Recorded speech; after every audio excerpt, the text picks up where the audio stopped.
Welcome everyone to the game between Hans Niemann and D.Gukesh, the world champion at the FIDE World Blitz 2025. We have Hans Niemann here arriving early, adjusting his pieces. He's on 6.5 out of 10 with a few losses. Gukesh enters in also with 6.5 and 3 losses there, losing to MVL, Dubov and Sklokin Sergey. Hans and Gukesh promises to be a super exciting clash as both of them get ready for the encounter. Gukesh adjusts all his pieces. Hans looks really determined, and a young kid comes in, and Hans obliges him right before the game with an autograph. That was a very sweet gesture by Hans there. And they are ready now for the big fight here. A handshake, and off we go.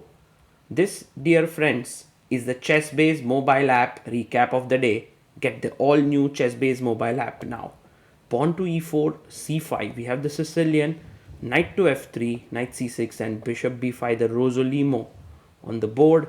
Castles, bishop to g7, and now the rook comes to e1.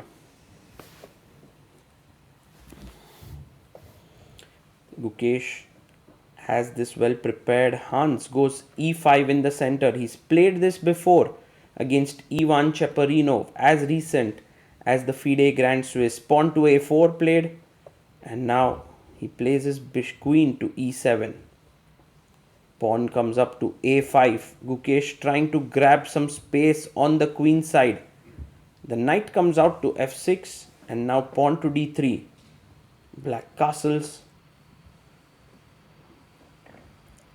And Gukesh now plays pawn to h3 so that when he puts his bishop on e3, it's not hassled with knight to g4 ideas.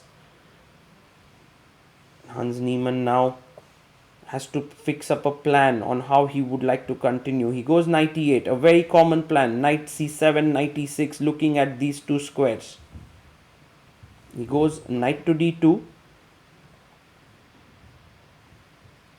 And now knight goes to c7. The idea of this move, knight c4, is f6. Now defending this so that knight e6 comes in. You go bishop e3, and this was all been played before. I think a game between Raunak Sadhwani and Anish Giri has happened here. Knight e6, c3, and rook to d8, and also queen c2. Here Gukesh thinks for a bit and plays it. Now the best move here is bd7, but he goes rook b8, and that is a small error because now you can see the a7 pawn is hanging. And I wonder if Gukesh will be able to understand that this is a problem, and he finds it immediately almost. He plays his pawn to b4, an excellent move, because if takes, there's bishop takes a7 hanging. And Hans now lashes out with b5. En passant, takes, and Gukesh is thinking now he's better clearly. He's going to take here on c5. If pawn takes, that ruins the structure totally. But if knight takes, then d4 is a powerful move here.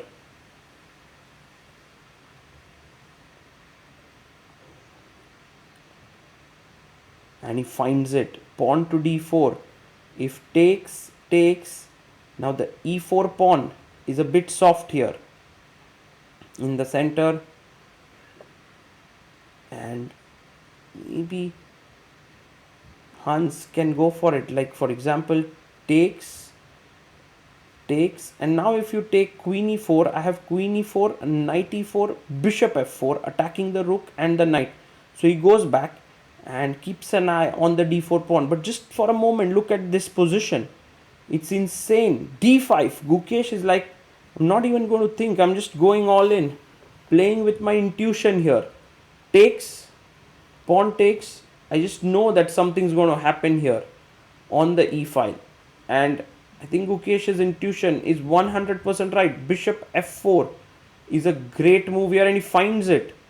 Bishop f4, you can't take with the knight because queen is hanging. The rook is under pressure here. And there are hardly any moves in this position. He goes rook b7. But now rook to a8 looks great to win this bishop. There's also knight to d6, which is a very, very powerful move.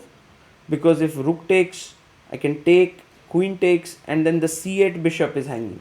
So, tactics galore here. Gukesh now takes his time because the part of intuition is done. Now it's all about calculation.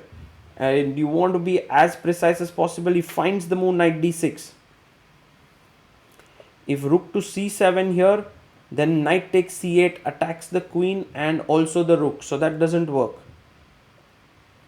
And Hans Niemann now taking his time for the next move. Well, he doesn't have too much time. He's down to 1 minute 19 seconds. He goes rook c5. And Gukesh doesn't even think about moves like knight c8. He just moves his queen. And he's attacking here. Threat is to take on c8 and the rook. And there's no way you can prevent it because the rook is also hanging. So how can you protect the rook, the bishop and then the knight? It seems almost impossible to do it.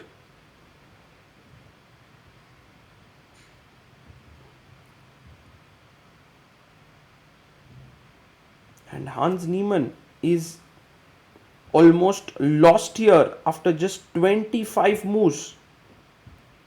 Look at Hans there. He can't believe what has happened here. It's completely destroyed in this position.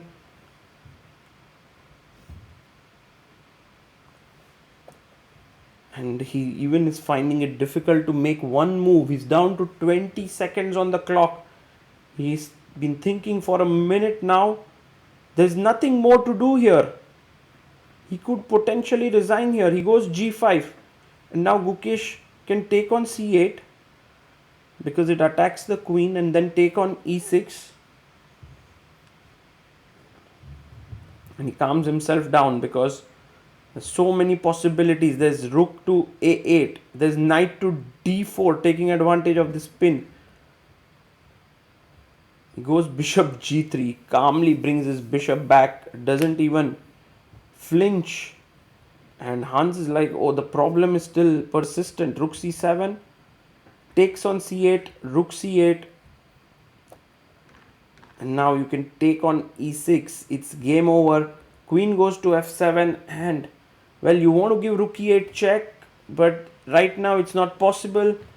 But Gukesh goes rook a7. If you take queen a7, rook e8 is a mate and Hans Niemann resigns. What a game by Gukesh, and Hans can't believe that he played not so well here and he was completely outwitted by Gukesh, who moves on to 7.5 out of 11. And calmly Gukesh puts back all his pieces. A great win for the world champion. All these years, ChessBase was a software that needed to be installed on your computer. But now, ChessBase has come up with a mobile app. It's called the ChessBase mobile app and it is available both on Android and iPhone. With the app, you can now prepare against an opponent. You can get access to more than 11 million games in your database. You can create a new game, analyze it. The premium users get access to the fastest cloud engines, and then you can save your analysis. What's more is that the app is completely free. If you want to stay connected to serious chess preparation on the go, then the ChessBase mobile app is for you.